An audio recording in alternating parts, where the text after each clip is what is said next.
Hello everyone and welcome back to the channel. या व्हिडिओमध्ये आज आपण एक नवीन चॅप्टर सुरू करणार आहोत. That is chapter number 9 current electricity. सगळ्यात आधी आपण याच्यामध्ये जो 11चा इलेक्ट्रिक करंट थ्रू कंडक्टर असतो, जो याचा बेसिक असणार आहे, 11 मध्ये चॅप्टर असतो, त्याचा शॉर्टमध्ये स्टडी करून याचा इंट्रोडक्टरी पार्ट बघूया. आणि या लेक्चरमध्ये Kirchhoff's current law and voltage law अशी दोन टॉपिक्स कव्हर करून घेऊ. म्हणजे या टॉपिकमध्ये जो बोर्डसाठी याचे स्टेटमेंट्स इम्पॉर्टंट असतात, KCL अँड KVLचे, ते बघणार आहोत. त्याचबरोबर CETसाठी जे याच्या रिलेटेड क्वेश्चन्स असतात, त्यासाठी जी थिअरी रिक्वायर्ड असणार आहे, ते पण या लेक्चरमध्ये आपण कव्हर करणार आहोत. सगळ्यात आधी आपण याचा वेटेज बघूया. तर बोर्ड एक्झामसाठी या चॅप्टरचा वेटेज 6 मार्क्स आहे. टोटल 6 मार्कचे क्वेश्चन्स या चॅप्टरमधून असणार आहे. त्याचबरोबर MST CETसाठी या चॅप्टरचा वेटेज नियरली 2 क्वेश्चन्स आहे. 2 क्वेश्चन्स या चॅप्टरवरून असू शकतात आणि ते एकदम सिंपल असतात. CETचे तर खूप सिंपल असतात. तर करंट काय असतो इथून आपण सुरुवात करूया. So first we will start with the definition of current. Current काय असतो बा? Current is simply the rate of flow of charges. Charges flow होण्याचा जो रेट असतो त्याला आपण करंट म्हणू शकतो.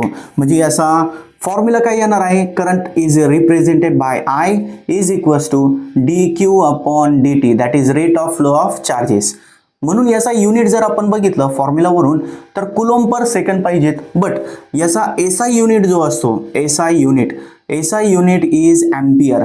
काय युनिट असेल याचा? Ampere. And it is denoted by A. Capital A ने त्याला एम्पियरला डिनोट केलं जात असतं. तर ज्यावेळेस समजा एखादा कंडक्टर आपण कन्सिडर करतोय, करंट फ्लो होण्यासाठी कंडक्टर रिक्वायर्ड आहे. आता कंडक्टरमध्ये काय असणार आहे? Large number of free electrons और फ्री चार्जेस असतात. कोणतंही मटेरियल असेल त्याला आपण इन्सुलेटर किंवा कंडक्टर 2 कॅटेगरीमध्ये डिवाइड करत असतो. तर इन्सुलेटरमध्ये फ्री चार्जेस अवेलेबल नाही आहे. बट कंडक्टरमध्ये समजा काही मेटल्स असतात, ॲल्युमिनियम आहे, कॉपर आहे, याच्यामध्ये फ्री चार्जेस अवेलेबल आहे. पण ते जे चार्जेस आहे, फॉर एक्झाम्पल इलेक्ट्रॉन्स आपण कन्सिडर करूया. तर इलेक्ट्रॉन्स जे असतात ते रँडम डायरेक्शनमध्ये असते. ज्यावेळेस त्याला एक एक्सटर्नल सप्लायला कनेक्ट केला जात असतो, तर त्या इलेक्ट्रिक फील्डमुळे ते इलेक्ट्रॉन्स एक पर्टिक्युलर डायरेक्शनमध्ये मूव्ह करणार आहे. मग त्या कंडक्टरमधून करंट फ्लो करत असतो. फॉर एक्झाम्पल एक वायर आहे, त्याचे दोन्ही एंड्स जर धरले आपण तर कोणत्या टाईपचा शॉक नाही बसणार. पण त्याला जर एखाद्या बोर्डमध्ये आपण प्लग केलं आणि मग धरलं तर मग शॉक बसणार आहे. का बरं? का त्यामध्ये इलेक्ट्रॉन होते. आता इलेक्ट्रॉनला फ्लो होण्यासाठी एक पाथ भेटलेले आहे. तर ज्यावेळेस इलेक्ट्रॉन फ्लो करत असतात, तर इलेक्ट्रॉन फ्लो होत असताना ते लगेच समजा कंडक्टरमध्ये लगेच त्यांना कुणीच नाही बा मध्ये, असं नाही. तिथे जे बाकीचे ॲटम्स असतात ते त्यांच्या जागेवर व्हायब्रेट करत आहे. तर इलेक्ट्रॉन काय करणार आहे? असं याला क्रॉस करून जाणार आहे, म्हणजे याच्या थ्रू जाणार आहे. तर हे मुवमेंट जो चालू असणार आहे त्यावेळेस इलेक्ट्रॉन असं पुढे चाललंय, तर इलेक्ट्रॉनच्या पाथला एक टाईपचा काहीतरी अडथळा येणार आहे, काहीतरी अपोजिशन भेटणार आहे. इलेक्ट्रॉन इझिली लगेच इकडे नाही जाणार आहे, इलेक्ट्रॉनचा फ्लो लगेच होणार नाहीये. तिथे काहीतरी अडथळा असणार आहे, काहीतरी अपोजिशन असेल. That opposition is known as resistance. आणि जो ओहम्स लॉ आहे तो रेझिस्टन्स, करंट आणि त्याचबरोबर पोटेन्शियल डिफरन्स, दॅट इज बॅटरीचा जो पोटेन्शियल असतो त्याला रिलेट करत असतो. म्हणजे यामध्ये आपल्याला एक टॉपिक स्टडी करावा लागतो जो बेसिक आहे, 10th पर्यंत झालेला असतो. That is Ohm's law. Ohm's लॉचा फॉर्म्युला इथे इम्पॉर्टंट आहे. काय फॉर्म्युला असतो त्याचा? V is equals to IR. That is this potential is directly proportional to current. जेवढी हाय व्होल्टेज बॅटरी आपण जोडणार आहे तेवढं जास्त करंट असेल. बट त्यामध्ये एक टाईपचा अपोजिशन भेटणार आहे and that opposition is resistance. काय असतो तो? रेझिस्टन्स असतो. आता रेझिस्टन्स जर आपण विचार केलं तर आता पूर्ण चॅप्टरमध्ये आपल्याला काय करायचं असतो? VIR याचा स्टडी करायचा असतो. सगळ्यात आधी आपण करंट बघितलं, त्याची डेफिनेशन इनफ आहे. आता रेझिस्टन्सचा बघतोय आपण. रेझिस्टन्स जो असतो, first thing it depends on temperature. कशावर डिपेंड करत असतो तो? टेम्परेचर. टेम्परेचर इन्क्रीज झालं, रेझिस्टन्स पण इन्क्रीज होणार आहे. का बरं? जे व्हायब्रेटिंग ॲटम्स आहेत ते एक टाईपचं अपोजिशन देत आहे. तर जर समजा टेम्परेचर वाढलं तर याचे व्हायब्रेशनचा स्पीड पण इन्क्रीज होणार आहे. म्हणजे इलेक्ट्रॉनला याला क्रॉस करणं थोडंसं अवघड जाणार आहे. सो जो टेम्परेचर आहे, टेम्परेचर आणि रेझिस्टन्स दोन्ही एकमेकांच्या डायरेक्ट रिलेशनमध्ये आहे. सो आता रेझिस्टर जर आपण बघितलं तर रेझिस्टरला सर्किटमध्ये दाखवण्यासाठी एक सिम्बॉल यूज करावा लागतो. असा हा एक झिगझॅग लाईनचा जो सिम्बॉल असतो this is the symbol for resistor. म्हणजे सर्किटमध्ये असं काहीतरी दिसलं म्हणजे समजून जायचं तिथे काय आहे, रजिस्टर आहे. ठीक आहे. तर हा जो रजिस्टर असतो याचे दोन कॉम्बिनेशन असतात. किती असतात, दोन. पहिलं असणार आहे त्यामध्ये सिरीज कॉम्बिनेशन. सिरीज कॉम्बिनेशन म्हणजे काय केलेलं आहे, एक रजिस्टर झालं लगेच त्याला जोडी, दुसरं एक लगेच जोडून दिलं, लगेच तिसरं जोडलं, लगेच चौथं जोडलं. म्हणजे एक रजिस्टर झालं का लगेच दुसरं रजिस्टर ज्यावेळेस आपण असं जोडणार आहे तर त्याला म्हणायचं आहे सिरीज कॉम्बिनेशन. जर रजिस्टरचा सिरीज कॉम्बिनेशन झालं तर त्याचा इक्विव्हॅलेंट कसं घ्यायचं, म्हणजे दोन काढून घ्यायचे, त्याच्या जागेवर एकच यूज करायचं आहे. दॅट RS सिरीज रजिस्टर, दोनच्या जागेवर एक किती असणार आहे, R1 प्लस R2. ज्यावेळेस दोन किंवा दोनपेक्षा जास्त रजिस्टर सिरीजमध्ये जोडले जाणार आहे त्यांना काढून जर एक सिंगल रजिस्टर यूज करायचा असेल तर त्याचा रेजिस्टन्स किती असणार आहे, R1 प्लस R2. जेवढे पण असेल 10-20 जेवढे पण असेल सगळ्यांचा रेजिस्टन्स काय असणार आहे, ॲडिशन करून जो इक्विव्हॅलेंट येणार आहे तो असेल. त्याच्यानंतर दुसरं कॉम्बिनेशन असतो parallel combination. The second combination is parallel combination. म्हणजे एक रजिस्टर झालं, एक रजिस्टर झाला असं, for example this is register of resistance R1 and the second register of resistance R2. आता मी बोलत असताना काय बोलतोय बघा, register of resistance R1, register of resistance R2. म्हणजे काय का जो इलेक्ट्रॉनचा फ्लो आहे त्याला अपोज, इलेक्ट्रॉन म्हणण्यापेक्षा चार्ज बेटर असतो, तो चार्जचा जो फ्लो आहे त्याला अपोज करणारी जी टर्म असते ती रेजिस्टन्स असते आणि जो रेजिस्टन्स करणार आहे तो डिव्हाइस असतो रजिस्टर. ठीक आहे, डिव्हाइस आहे रजिस्टर आणि प्रॉपर्टी आहे रेजिस्टन्स. सो पॅरलल कॉम्बिनेशन जर असेल तर याचा इक्विव्हॅलेंट कसं घ्यायचा असतो, सिंपल आहे बघा. जो रेसिप्रोकल जेवढे पण रेजिस्टन्स असणार आहे त्यांचं आपल्याला काय करावं लागणार आहे, रेसिप्रोकल घेऊन addition 1/R1 plus 1/R2 plus जेवढे असणार आहे सगळ्यांची काय करायची, स्क्वेअर करून ॲडिशन. सिंपल आहे. त्याच्यामध्ये जर समजा आपल्याला सिरीज कॉम्बिनेशन जर दिसून आलं समजून जायचं का रेजिस्टन्सची व्हॅल्यू आता इन्क्रीज होणार आहे. काय होणार आहे, इन्क्रीज. सिरीज कॉम्बिनेशन केल्यानंतर रेजिस्टन्स, ओव्हरऑल रेजिस्टन्स इन्क्रीज होत असतो आणि पॅरलल कॉम्बिनेशन केल्यानंतर रेजिस्टन्स डिक्रीज होत असतो. ओके, सो हे दोन कॉम्बिनेशन झाले. त्याच्यानंतर पुढे आता आपण ओम्स लॉ मध्ये I झालं आपलं, R झालं. आता V कडे येऊ. V म्हणजे काय, पोटेन्शियल डिफरन्स. समजा आपण एक सेल घेतलं, रिमोटचा सेल असेल किंवा एखादी बॅटरी असेल, कारची बॅटरी आहे, ट्रॅक्टरची बॅटरी असते, तर ती जी बॅटरी आहे ती काय झालं, एक टाईपचा पोटेन्शियल डिफरन्सचा सोर्स आहे. It is the source of potential. म्हणजे एक्झॅक्टली काय होत असतं बघा, बॅटरीमध्ये काय आहे, त्याच्यामध्ये करंट कसं मेजर करायचं, व्होल्टेज कसं मेजर करायचं हे व्यवस्थित समजून घ्या. आता 12चा जो पार्ट आहे, 12च्या बुकमध्ये पहिलं जे एक्सरसाइजमध्ये क्वेश्चन्स दिलेले आहे त्यामध्ये हा 11चा फॉर्म्युला असतो त्याच्यावरून त्याला सॉल्व्ह करायचे. कसं करणार हे बघा, सिंपल आहे. ज्यावेळेस आपण एखाद्या कंडक्टरच्या रिलेटेड बोलत असतो, एखादा कंडक्टर जर असेल फॉर एक्झाम्पल, तर ज्यापर्यंत त्याला बॅटरी जोडत नाही त्यापर्यंत त्यामध्ये इलेक्ट्रॉन फ्लो करत नाही एक पर्टिक्युलर डायरेक्शनमध्ये. तर बॅटरीमध्ये एक्झॅक्टली काय असतो, बॅटरीमध्ये जो ओरिजिनल काम आहे त्याचा, तो काय काम आहे, ते इलेक्ट्रॉनला एक पाथ, एक डायरेक्शन देण्याचं काम करत असतो. म्हणजे बॅटरी जर जोडली, समजा आपण इथे काय केलं, अशी एक बॅटरी जोडली. फॉर एक्झाम्पल इथे काहीतरी एक बॅटरी आहे, बॅटरीचा इकडे काय घेतलं आपण, असं एक पॉझिटिव्ह टर्मिनल आहे इथे आणि बॅटरीचा इथे निगेटिव्ह टर्मिनल आहे आणि तो आपण एखाद्या एक्सटर्नल सोर्सला जोडलं किंवा एखाद्या कंडक्टरला जोडलं का या कंडक्टरचा रेजिस्टन्स एक्सटर्नल आहे म्हणून काय घेऊ आपण, R, कॅपिटल R ने दाखवला. बॅटरी आहे, बॅटरी काय केली, फक्त एक लाईटला जोडली. लाईट काय देणार आहे, एक टाईपचं अपोजिशन देणार आहे. म्हणजे लोड जो असतो, लाईट आहे, फॅन आहे, काही पण असू द्या, ते काय एक टाईपचं लोड आहे, त्याचं स्वतःचं काहीतरी रेजिस्टन्स आहे. तर ही जी बॅटरी आहे, बॅटरी काय करत असते, एक काहीतरी व्होल्टेज देत असते.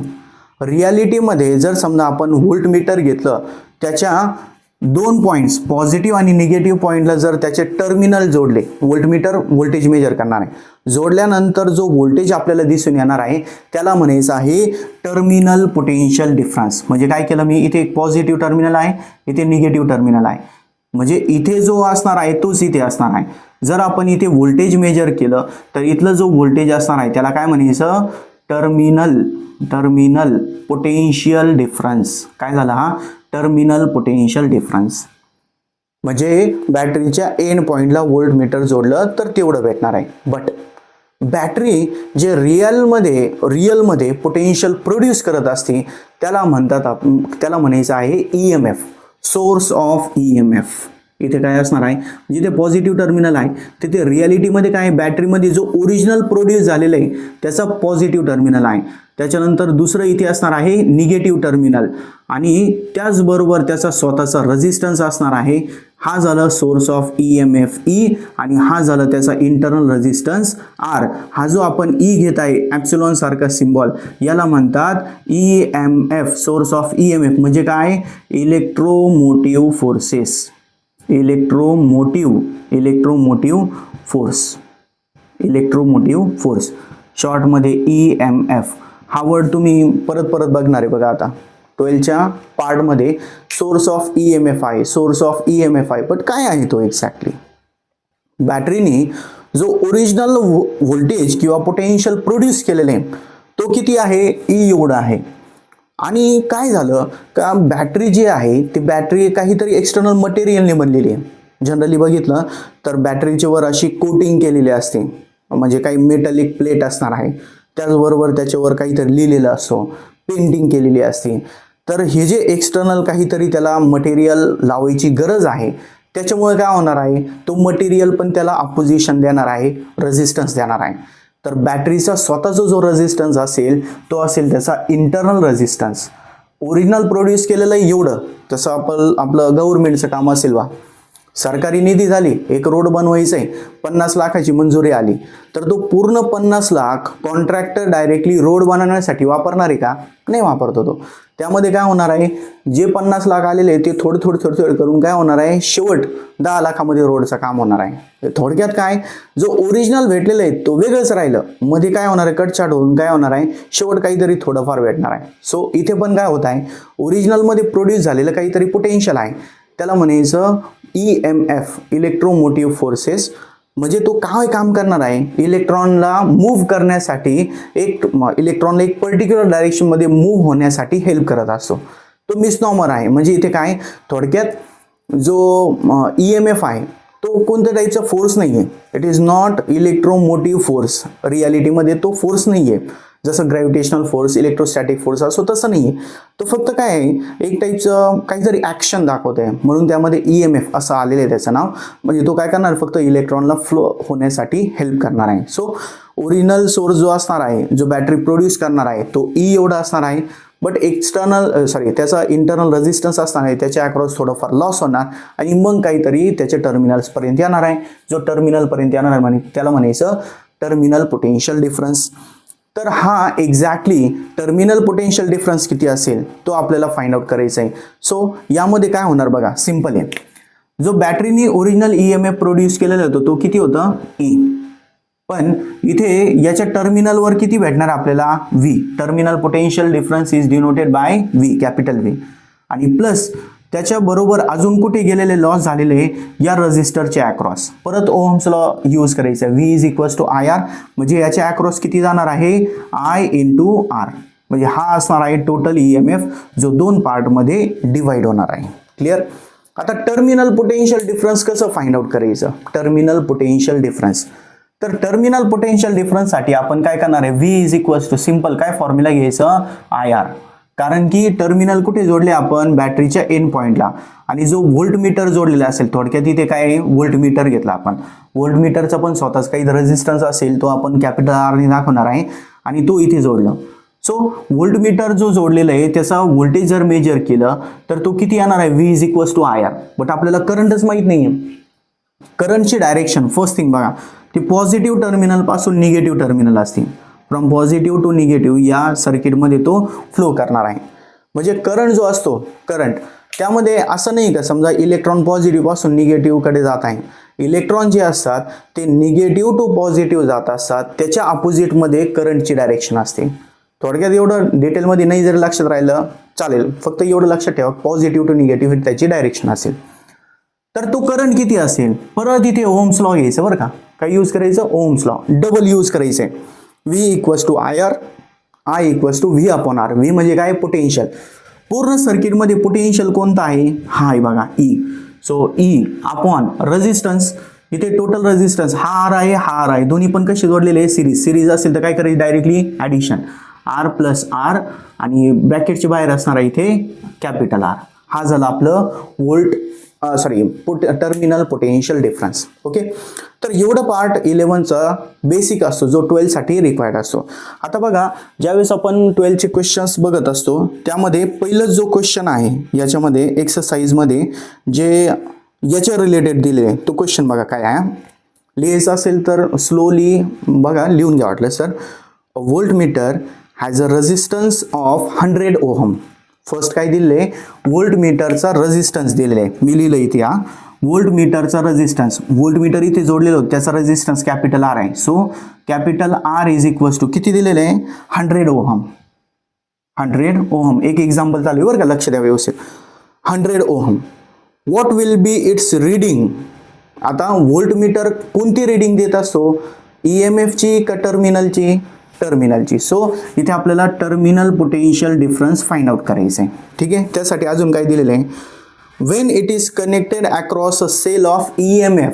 जो सेल आहे त्याचा EMF दिले, cell of EMF 2 volt. Source of EMF जो आहे त्याचा EMF किती आहे, 2 वोल्ट एवढं दिलेलं आहे, 2 volt. And internal resistance 20 ohm, आणि त्याचा इंटरनल रेजिस्टन्स किती आहे, 20 ओहम आहे. समजलं का. म्हणजे जर एक व्होल्टमीटर इथे जर जोडलं तर त्याच्यामध्ये किती रीडिंग येणार, म्हणजे व्हीची व्हॅल्यू काय असेल ती आपल्याला फाइंड आउट करायची. त्यासाठी एवढा डाटा दिलेला आहे, बॅटरीचा EMF, त्याचा इंटरनल रेजिस्टन्स आणि व्होल्टमीटरचा स्वतःचा रेजिस्टन्स. सो यामध्ये व्ही फाइंड आउट करण्यासाठी आपण असा एक फॉर्म्युला बघत असतो. फॉर्म्युला कसं आलंय ते समजलंय, आता डायरेक्टली यूज करायचं. V इज इक्वल्स टू काय फॉर्म्युला आहे, ER upon R plus R. ठीक आहे, ई ची व्हॅल्यू पुट केली, ई ची व्हॅल्यू काय आहे 2 इंटू कॅपिटल आर किती दिलेले आहे 100 डिवायडेड बाय इथे परत 100 आणि प्लस किती 20. सो दिस विल बिकम वर किती झालं 200 अँड डिवायडेड बाय खाली 120. हा एक 0 हा एक 0 कॅन्सल झालं. म्हणजे आपण हा 4 ने डिवाइड केलं किती लिहू शकतो 5/3 आलं. And this will be equals to 3 1s are 3 point राहिलं किती 2 च्या पुढे एक 0 लावलं झालं 20. 3 6s are 18 3 6s are 18 आपण 7 लास्ट मध्ये लावू शकतो. आणि पोटेन्शियल डिफरन्स आहे व्होल्टेज आहे म्हणून याचं युनिट काय येणार आहे व्होल्ट. असं आपण याला सॉल्व्ह करू शकतो. अजून एक क्वेश्चन दिलेलं आहे ते एक्सरसाइज मध्ये असेल, याच मेथडने आपण सॉल्व्ह करू शकतो. ठीक आहे, सो लिहायचं असेल तर स्क्रीन पॉज करून लिहून टाका, त्यानंतर आपण नेक्स्ट पार्ट बघूया. ओके, आता आपण 12चा पार्ट स्टार्ट करणार आहोत आणि त्यामध्ये पहिला जो पॉइंट असेल तो असेल किर्चॉफ्स करंट लॉ. फर्स्ट काय आहे किर्चॉफ्स करंट लॉ. तर हे करंट लॉ आणि व्होल्टेज लॉ दोघांना आपण स्टडी करण्यासाठी आपण एक डायग्राम बघूया. म्हणजे त्यामध्ये काही टर्म्सची गरज असते. कोणते कोणते टर्म्स बघा, जंक्शन लूप अँड ब्रांच हे 3 वर्ड्स आपल्याला त्या लॉजमध्ये बघायला भेटणार आहे. सो त्याचा मिनिंग समजून घेऊया.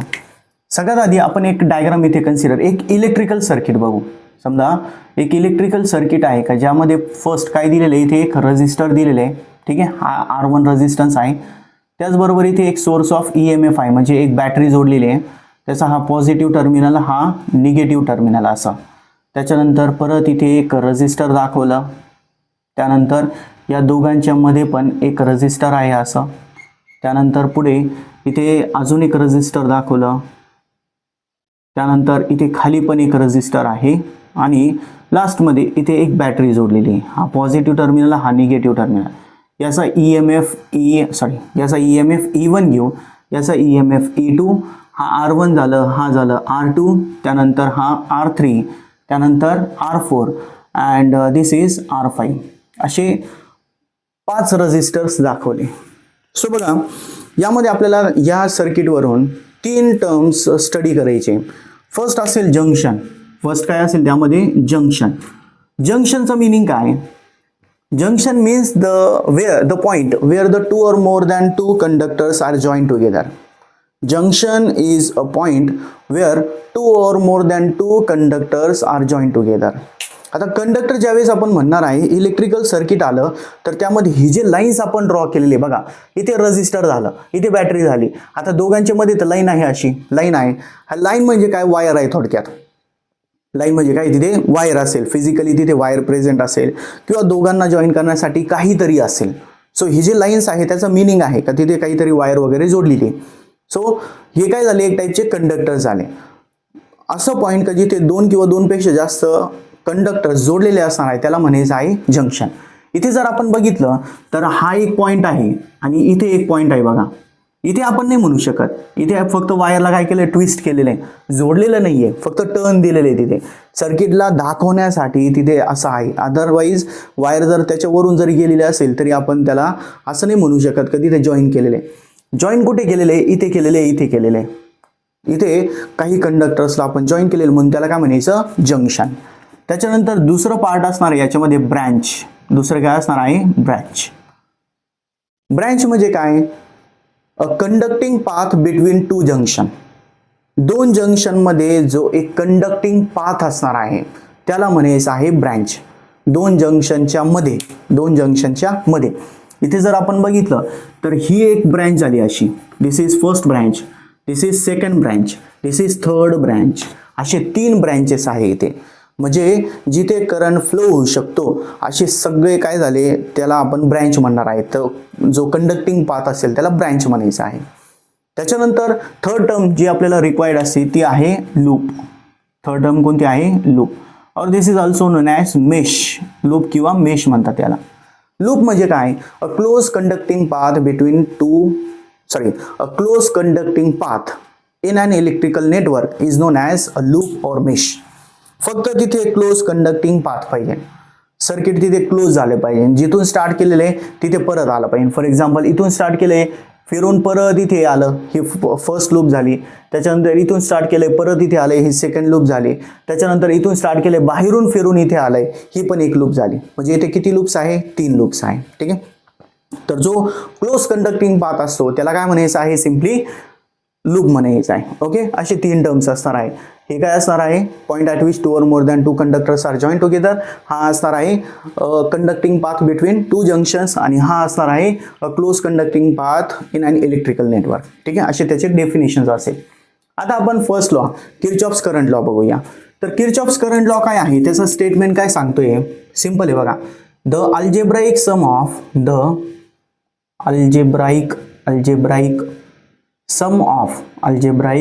Of all currents at a junction, at any junction किंवा at a junction म्हणू आपण त्याला, at a junction is zero. म्हणजे कोणत्याही जंक्शनवर करंटची अल्जेब्राइक सम केली, करंटची ॲडिशन केली तर तो किती आलं पाहिजे, 0. That is summation of I must be equals to 0. कोणत्याही जंक्शनवर करंटची ॲडिशन केली तर किती येणार आहे, तो 0 येणार आहे. आता करंट जर आपण बघितलं तर करंट तर ही एक स्केलर क्वांटिटी असते. म्हणजे त्यामध्ये असं नाही का समजा सगळे करंट्स ॲड केले आणि त्याची व्हॅल्यू 0 झाली. 0 येण्यासाठी काय करावं लागणार आहे, काही टर्म्स पॉझिटिव्ह काही टर्म्स निगेटिव्ह घ्यावं लागेल. करंट ही स्केलर क्वांटिटी आहे.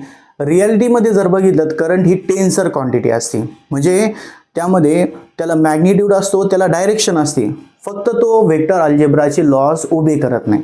सो म्हणून त्याला तिसरं पार्ट दॅट इज टेन्सरमध्ये ठेवलं जातं. आता याच्यामध्ये करंट जे काही आपण पॉझिटिव्ह आणि काही निगेटिव्ह घेऊ शकतो.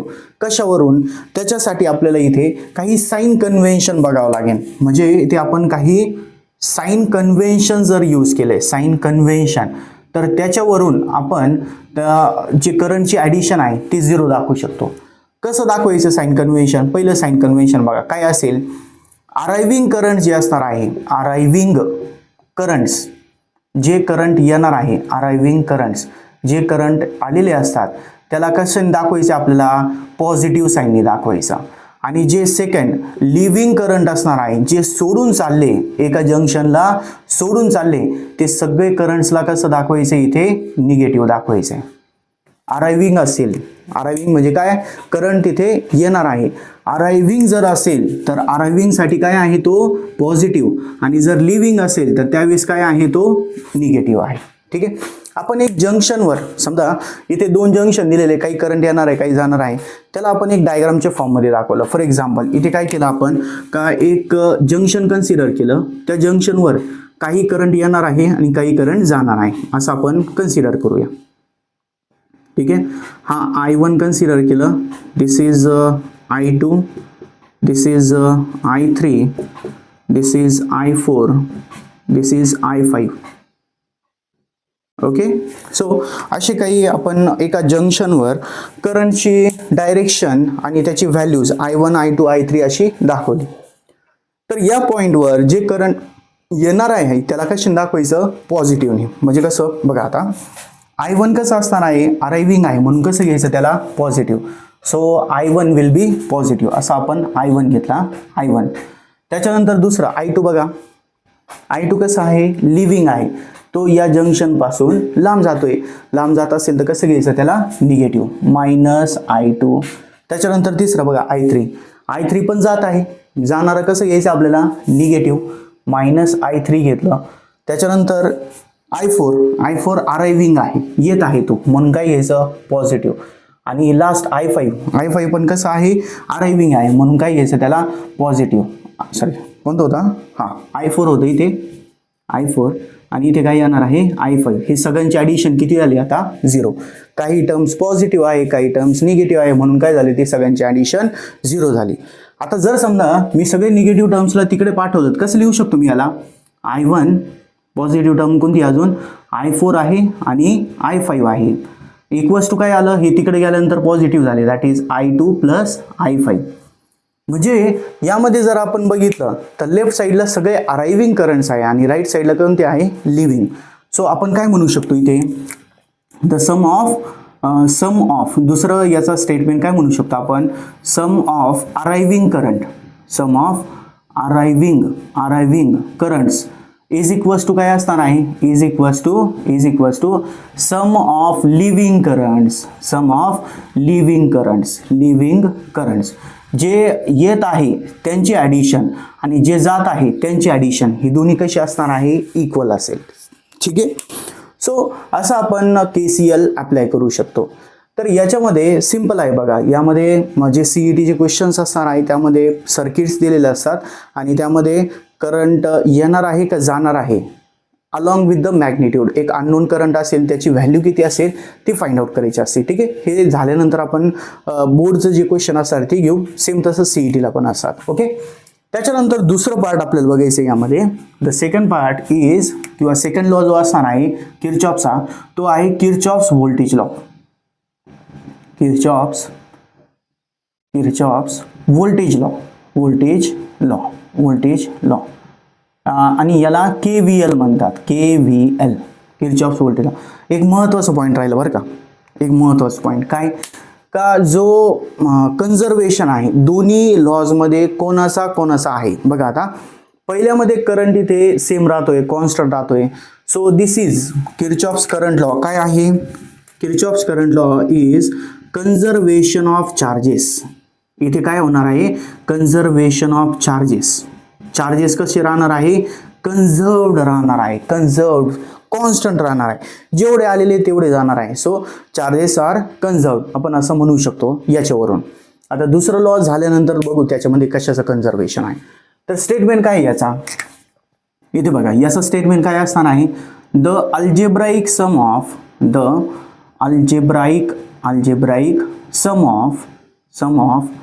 potential differences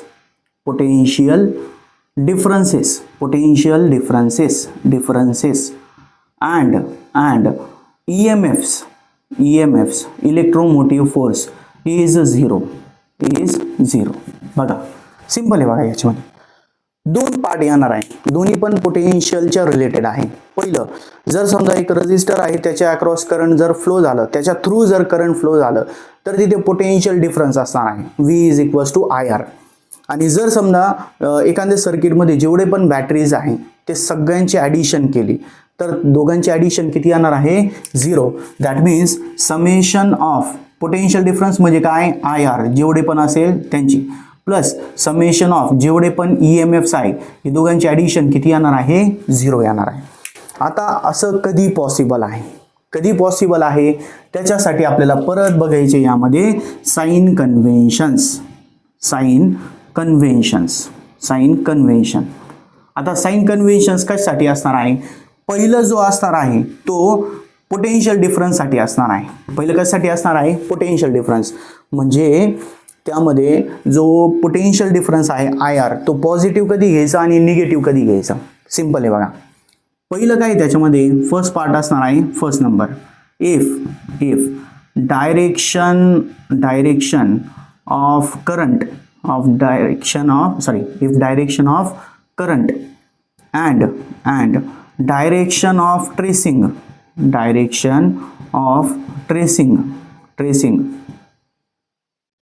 if direction of current and direction of tracing याला बघू आपण याचे दोन पार्ट करू.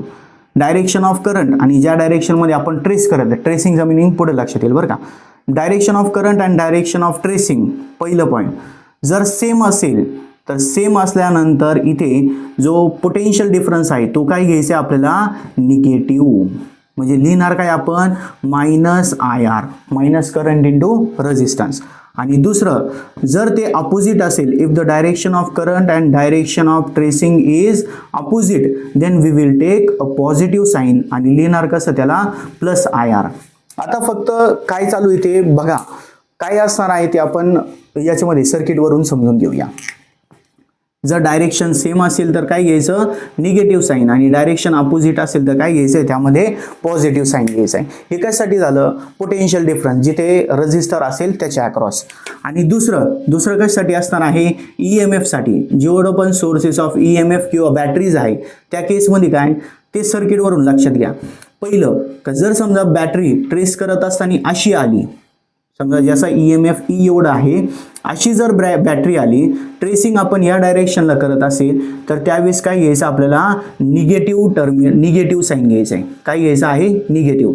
आणि दुसरं पॉईंट जर ट्रेस करत असताना बॅटरी आपल्याला अशी दिसून आली तर त्या केसमध्ये आपल्याला कोणतं घ्यायचं इथे पॉझिटिव्ह साइन घ्यायचं आहे पॉझिटिव्ह. आता ही कुठून आले बघा. आता ट्रेस करत असताना निगेटिव्ह टर्मिनल पुढे आलंय, जो पुढे टर्मिनल असेल त्याचा साइन निगेटिव्ह टर्मिनल आहे म्हणून त्याला कसं लिहायचं -E. पॉझिटिव्ह टर्मिनल असेल तर कोणतं घ्यायचं आहे तिथे पॉझिटिव्ह साइन घ्यायचं आहे. आता याच्यामध्ये हा जो सर्किट दिलेला आहे या सर्किटवरून आपण हे किर्चॉफ्स व्होल्टेज लॉ समजून घेऊया. सो फर्स्ट थिंग बघा इथे काय होणार, ही येथे बॅटरी झाली. करंट कुठून कुठे फ्लो करणार आहे from positive terminal to negative terminal. For example ही फर्स्ट बॅटरी होती याचा करंट किती घेतलं I1, इथे करंट I1 असणार आहे, इथे I1 असणार आहे. त्याच्यानंतर इथे सेकंड बॅटरी आली, सेकंड बॅटरीवरून जो करंट येणार आहे तो आपण I2 कन्सिडर केलं, इथे पण I2 करंट आहे. त्याच्यानंतर परत फिरून इथे किती येणार आहे I2. जेवढं गेलेले बॅटरीच्या अक्रॉस तेवढं परत आलंच पाहिजे. ठीक आहे, I2 गेलं तर इथे I2 परत आलंच पाहिजे, I1 गेले तर निगेटिव्ह टर्मिनलकडे I1 आलंच पाहिजेत. म्हणजे इथे काय होणार बघा, I1 इकडून आलं, I2 इकडून आलेलं आहे, म्हणजे इकडून I3 चे अक्रॉस किती करंट जाणार आहे I1 + I2. Sum of arriving current equals to sum of leaving current. Arriving I1 आणि I2 आहे तर लिव्हिंग जो R3 कडे जाणार तो किती होणार आहे I1 + I2. परत इकडे आल्यानंतर I1 इकडे जाणार, I2 तिकडे जाणार आहे. ठीक आहे, आता KVL अप्लाय करण्यासाठी आपल्याला या सर्किटला काहीतरी नाव द्यावं लागेल. फॉर एक्झाम्पल हा A पॉईंट झालं, this is B point, this is C D, इथे D झालं, दिस इज E F. ठीक आहे, आता KVL अप्लाय करत असताना आपल्याला काय करावं लागणार, लूप कन्सिडर करायची. कोणती लूप आता बघा, KVL इन लूप. पहिली लूप बघू आपण, त्यामध्ये इथून स्टार्ट केलं बरं का, A B E F A ही एक लूप झाली, अशी इथून इथपर्यंत एक लूप झाली. आता ही जी लूप आहे या लूपमध्ये जेवढे पण पोटेन्शियल डिफरन्सेस आणि EMF ची ॲडिशन आहे ती किती येणार आहे 0. अप्लाय कसं करायचं, सिंपल आहे बघा. ए टू बी जात असताना लूपची स्टार्टिंग कुठून झाली आहे, ए टू बी जात असताना पहिलं कॉम्पोनंट काय भेटलंय, एक रजिस्टर भेटलंय ज्याचं रेजिस्टन्स R1 आहे.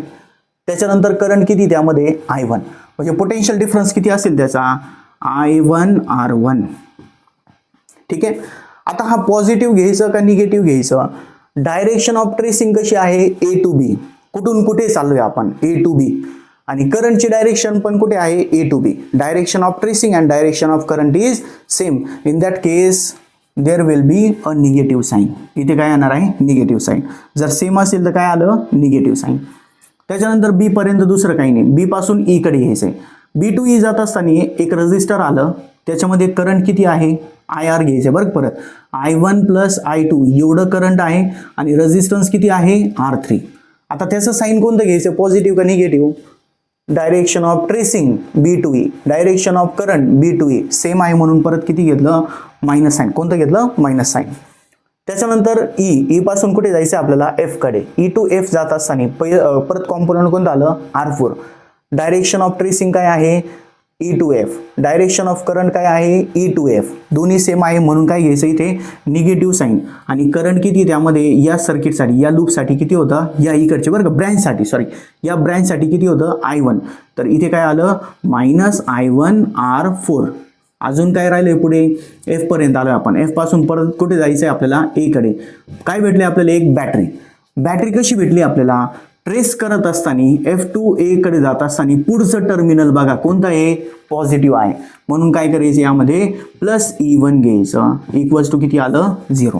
पुढचं टर्मिनल जो असेल त्याचा साइन यूज करायचा. पॉझिटिव्ह असेल तर पॉझिटिव्ह, निगेटिव्ह असेल तर निगेटिव्ह घ्यायचं. ठीक आहे. त्याच्यानंतर दुसरी लूप बघू आपण. दुसरी लूप कोणती आहे KVL इन लूप. कोणती लूप आहे दुसरी लूप आपण कन्सिडर करू का, ही आहे कोणती BCDEB अशी एक लूप घेतली. तर यामध्ये आता तुम्ही सांगा, चला लवकर घेऊ आपण. इथे B2C जात असताना पहिलं काय आलं रजिस्टर आहे, त्याच्या अक्रॉस पोटेन्शियल डिफरन्स असेल किती असेल तो I2 R2. त्याच्यानंतर साईन कोणता असेल करंटची डायरेक्शन आणि ट्रेसिंगची डायरेक्शन अपोजिट आहे म्हणून काय घेतलं इथे पॉझिटिव्ह साईन. त्याच्यानंतर C2D कडे जात असताना काय आहे सोर्स ऑफ EMFचं पुढचं टर्मिनल कोणतं भेटत आहे निगेटिव्ह म्हणून काय आलं मायनस E2.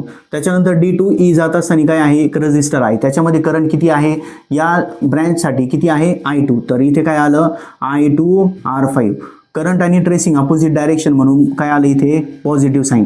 परत E2FB कडे जायचंय, परत कोणतं कॉम्पोनंट भेटलं आपल्याला R3. म्हणजे त्याच्या अक्रॉस पोटेन्शियल डिफरन्स किती असणार आहे, करंट आहे I1 प्लस I2 आणि रेजिस्टन्स किती आहे त्याचा R3.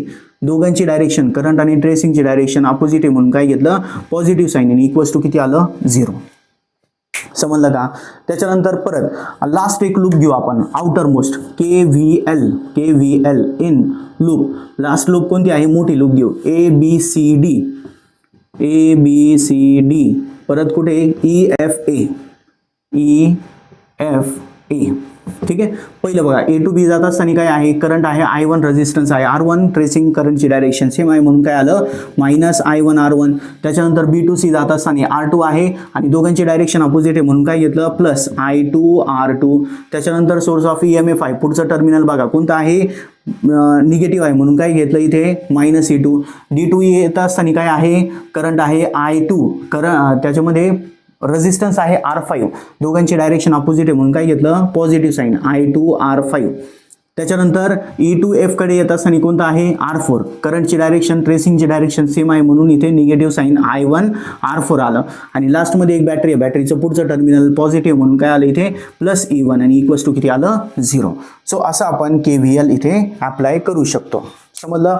आता इथे जसं हा कन्झर्वेशन ऑफ चार्ज होता, KCL काय होतं कन्झर्वेशन ऑफ चार्ज, तर KVL काय असणार आहे this is the conservation of energy. इथे काय असणार आहे हा कन्झर्वेशन ऑफ एनर्जी काय आहे तो कन्झर्वेशन ऑफ एनर्जी. यामध्ये एनर्जी कशी राहणार आहे कन्झर्व्ड राहणार आहे. म्हणजे एका पॉईंटवर जे टोटल पोटेन्शियल एनर्जी असेल किंवा दुसरी काही एनर्जी असेल ती कशी भेटणार आपल्याला कन्झर्व्ड किंवा कॉन्स्टंट भेटणार आहे. ठीक आहे. सो लिहायचं जर असेल तर स्क्रीन पॉज करून लिहून घ्या, त्यानंतर आपण याचे बोर्ड न्यूमेरिकल्स बघूया. तर इथे KCLचे रिलेटेड एक क्वेश्चन दिलेलं बघा. असं एक काहीतरी सर्किट आहे आणि त्यामध्ये आपल्याला x ची व्हॅल्यू फाइंड आउट करायची आहे. सो कसं करणार आहे, एकदम सिंपल आहे बघा. याच्यामध्ये जास्त काही अवघड नाही आहे. फर्स्ट थिंग इथे ना 17 दिलेले आहे, राहिलेले 17 एम्पियर. पहिलं बघा, जो A जंक्शन असणार, सॉरी B जंक्शन असणार आहे, इथे B जंक्शनवर काय होणार आहे, 17 एम्पियर करंट आलं बरोबर. आपण डायरेक्टली याला सॉल्व्ह करू शकतो. 17 एम्पियर करंट आलं, ते या जंक्शनवर आलेलं किती आहे 17, त्यापैकी इकडे किती गेलेले आहे 3 आणि इकडे किती गेलेलं आहे I3. म्हणजे 17 मधून 3 जर निघून गेलं तर राहिलेलं किती इथे 14. म्हणजे I3 ची व्हॅल्यू किती आली 14 एम्पियर करंट आलं. या जंक्शनवर काय होणार आहे मग 2 एम्पियर अजून ऍड झालं. किती झालं 14 आलेलं होतं, अजून किती ऍड झालं 2. म्हणजे 14 + 2 किती झालं 16. आता तो 16 एम्पियर पुढे या पॉईंटवर आल्यानंतर दोन पार्टमध्ये डिवाइड होणार आहे. इकडे काही जाणार आहे आणि इकडे काही जाणार आहे. 16 मधून इकडे किती गेलं 9. 16 - 9 किती झालं 7. तर राहिलेलं किती आहे 7 एम्पियर. म्हणजे या ब्रँचमध्ये करंट किती असणार आहे 7 एम्पियर. सिंपल असं आपण याला सॉल्व्ह करू शकतो. आता आपण KVLच्या रिलेटेड एक क्वेश्चन आहे तो बघूया. क्वेश्चन बघा, तुम्हाला एक्सरसाइजमध्ये भेटून जाईल तिथे, आणि जर लिहायचं असेल तर स्लोली सांगतो, ते लिहू शकता तुम्ही.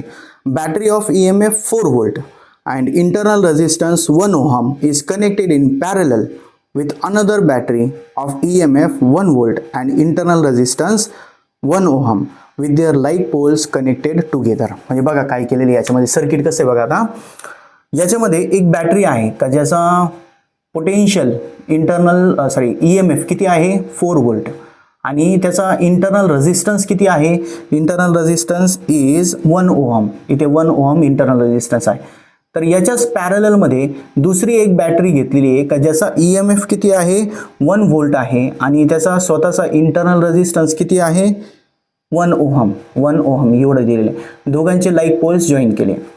त्यानंतर पुढे काय, the combination is use to send the current through external resistance of 2 ohm. म्हणजे हा दोघांचा जो कॉम्बिनेशन आहे तो एक एक्सटर्नल रेजिस्टरला कनेक्ट केलेला आहे. एक्सटर्नल रेजिस्टर आहे का ज्या एक्सटर्नल रेजिस्टरचा रेजिस्टन्स किती दिलेले यामध्ये किती दिलेले 2 ohm आहे. 2 ohm. त्यानंतर पुढे काय, calculate the current through external resistance. म्हणजे एक्सटर्नल रेजिस्टर जो आहे त्याच्या थ्रू करंट किती असेल तो आपल्याला फाइंड आउट करायचा आहे. बघा KVL आपल्याला इथे अप्लाय करावं लागेल. सो फर्स्ट ही बॅटरी आहे, याचा पोटेन्शियल कुठून कुठे असणार आहे इकडे. हा फर्स्ट करंट आहे पॉझिटिव्ह टू निगेटिव्ह. म्हणजे इकडे करंट आपण कन्सिडर केलं I1. त्याच्यानंतर या बॅटरीचं पण करंट काय असणार आहे, याचा करंट आपण I2 positive to negative I2 consider करू. इथे असणार आहे I2. I1 आणि I2 या जंक्शनवर आले म्हणजे इकडे किती जाणार आहे I1 + I2.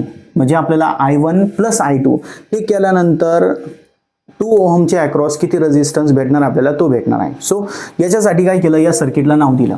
इथे हा A पॉईंट कन्सिडर केलं, this is B, C, D, त्यानंतर E, F, G, H, त्यानंतर I आपण करंटसाठी घेत असतो. इथे काय केलं J, K असे काहीतरी सिम्बॉल्स घेतले.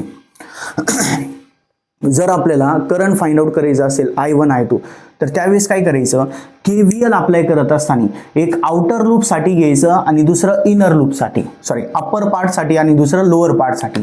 अप्पर पार्ट कोणतं झालं याचा A B C D E F G H आणि परत A अप्पर पार्ट झाले. म्हणजे इथे काय झालं KVL इन लूप कोणती लूप घेतली आपण upper loop A B C D E F पुढे GHA KVL अप्लाय करा. लवकर सांगायचं. आता काय येणार A to B काहीच नाही आहे. B to C जात असताना पहिलं बॅटरी आहे, बॅटरीचा निगेटिव्ह टर्मिनल पुढे म्हणजे त्याचा EMF घेतला -4. ठीक आहे. त्याच्यानंतर पुढे याच्यामध्ये करंट आहे I1 आणि रेजिस्टन्स आहे 1 ohm. दोघांची डायरेक्शन अपोजिट आहे करंट आणि ट्रेसिंगची, म्हणून काय आलं इथे पॉझिटिव्ह साईन आल्यानंतर काय झालं इथे I1 × 1. त्याच्यानंतर पुढे C to D काही नाही, D to E काही नाही, E to F काही नाही, F to G एक 2 ohmचा रेजिस्टर आहे. त्याच्यामध्ये करंट किती आहे I1 + I2. Direction of tracing and direction of current opposite आहे म्हणून काय घेतलं इथे पॉझिटिव्ह साईन. त्यामध्ये रेजिस्टन्स आहे 2 ohm आणि मल्टिप्लाय बाय त्यामध्ये करंट किती आहे I1 + I2 आहे. त्याच्यानंतर पुढे G to H काही नाही, H to A परत काही नाही, संपलं इथे. इक्वल्स टू किती आलं 0. म्हणजे या इक्वेशनला कसं लिहू शकतो आपण -4 + I1 + 2 ने मल्टिप्लाय केलं 2I1 + 2i2 इक्वल्स टू 0. म्हणजे हा i1 प्लस 2i1 किती झाला तो 3i1 प्लस इथे 2i2 आणि इक्वल्स टू किती आला हा -4 तिकडे गेल्यानंतर +4. दिस इज आवर इक्वेशन फर्स्ट. त्याच्यानंतर दुसरी लूप जो लोअर लूप असणार आहे ती कन्सिडर करायची. लोअर लूप कोणती आहे यामध्ये KVL इन लूप. दुसरी लूप कोणती घेतली आपण खालची लूप कोणती आहे AJKDEFGHA म्हणजे ही खालची लूप. इथून स्टार्ट केलं परत इथे आलो आपण. तर त्यामध्ये A to J काही नाही आहे. J to K कडे जात असताना 1 व्होल्टची बॅटरी आहे. निगेटिव्ह टर्मिनल पुढे आहे म्हणून किती आलं -1 आलं. त्याच्यानंतर पुढे करंटची डायरेक्शन ट्रेसिंगची डायरेक्शन इथे अपोजिट आहे म्हणून पहिलं पॉझिटिव्ह साईन येणार. करंट किती त्यामध्ये I2 आहे आणि रेझिस्टन्स किती त्याचा 1 ओहम आहे. त्याच्यानंतर पुढे काय K to D काही नाही, D to E काही नाही. F to G कडे जात असताना परत 2 ओहम आणि त्याचा जो करंट आहे तो किती आहे I1 प्लस I2. त्याच्यानंतर पुढे G to H काही नाही, पुढे काहीच नाही आहे. इक्वल्स टू किती आलं 0. म्हणजे हा -1 प्लस इथे I2 प्लस 2 किती होणार 2i1 plus 2i2 equals to 0. इथे फक्त 2i1 आहे. त्याच्यानंतर I2 प्लस 2i2 किती झालं तो 3i2 आणि -1 तिकडे गेल्यानंतर किती झालं +1. तर ही इक्वेशन आपल्याला सॉल्व्ह करायची. ही झाली आपली इक्वेशन सेकंड. आता इक्वेशन 1 आणि 2 ला सायमल्टेनियसली आपण सॉल्व्ह करू शकतो किंवा एका इक्वेशनवरून जी व्हॅल्यू भेटणार आहे ती दुसऱ्यामध्ये पुट करायची. म्हणजे कसं समजा आपण काय केलं या फर्स्ट इक्वेशनवरून किंवा या इक्वेशनवरून काय केलं I1 ची व्हॅल्यू फाइंड आउट केली. I1 ची व्हॅल्यू किती येणार बघा हा 2i1 आहे. 2i1 इक्वल्स टू 1 - 3i2 झालं. त्याच्यानंतर I1 इज इक्वल्स टू किती आलं मग 1 - 3i2 डिवायडेड बाय इकडून किती आलं 2. याला 1 मध्ये पुट करायचं. पुट इन 1 मध्ये पुट केलं तर काय भेटेल आपल्याला इथे पुट करा. म्हणजे 3i1 ची व्हॅल्यू किती घ्यायची इथे 3i1 ची व्हॅल्यू किती आहे I1 ची व्हॅल्यू 1 - 3i2 डिवायडेड बाय 2. त्याच्यानंतर पुढे काय भेटेल इथे +2i2 इक्वल्स टू 4. त्यानंतर पुढे काय 3 ने मल्टिप्लाय करायचे 3 1 3 -3 3 9i2. त्याच्यानंतर इथे divide by 2 + 2i2 equals to किती आलं 4 आलं. त्याच्यानंतर 2 ने डिवाइड आणि मल्टिप्लाय करा 3 - 9i2 इथे मल्टिप्लाय केलं तर 4i2 आणि डिवाइडला 2 आहे तिकडे गेल्यानंतर मल्टिप्लाय 4 2 8 झालं. म्हणजे हा किती होणार इथे -9 + 4 किती झालं -5i2 आणि हा +3 तिकडे गेल्यानंतर -3 झालं. म्हणजे हे किती झालं 5 आलं. 8 - 3 5. म्हणजे I2 इज इक्वल्स टू किती आलं -1. I2 ची व्हॅल्यू किती आहे -1. So I1 is equals to काय येणार आहे therefore I1 is equals to काय आलं I1 is equals to 1 - 3i2. I2 ची व्हॅल्यू किती आहे -1 डिवायडेड बाय 2. 1 - -3 1 - -3 किती झालं 4 4/2 म्हणजे किती 2 अँपियर. म्हणजे याची व्हॅल्यू किती आली 2 ampere. Therefore current through external resistor किती येणार आहे करंट थ्रू एक्सटर्नल रेझिस्टर किती आहे I1 plus I2. Current through external resistor किती आला तो I1 प्लस I2. I1 ची व्हॅल्यू 2 आहे प्लस I2 ची व्हॅल्यू -1. 2 - 1 किती झालं 1 अँपियर. म्हणजे फायनल आन्सर काय पाहिजे आपलं 1 अँपियर. समजलं का. असं आपण याला सॉल्व्ह करू शकतो. क्लिअर. सो आजच्या लेक्चरसाठी फक्त एवढंच. आपण यामध्ये KCL KVL कव्हर केलं. त्यानंतर आता पुढचा जो पार्ट असेल तो आपण नेक्स्ट लेक्चरमध्ये घेऊया. ओके. Thank you so much.